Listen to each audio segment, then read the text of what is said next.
O governo brasileiro condenou neste domingo o ataque dos Estados Unidos contra instalações nucleares no Irã.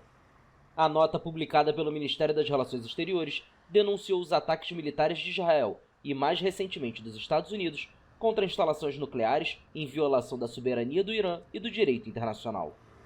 Mais à frente, o Itamaraty assinalou a urgente necessidade de solução diplomática para evitar danos irreparáveis para a paz e a estabilidade na região e no mundo, e para o regime de não proliferação e desarmamento nuclear.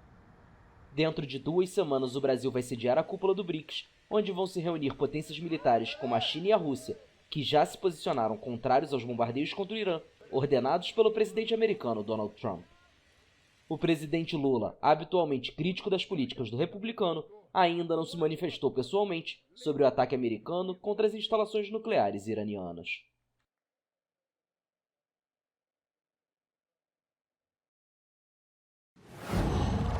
Qual?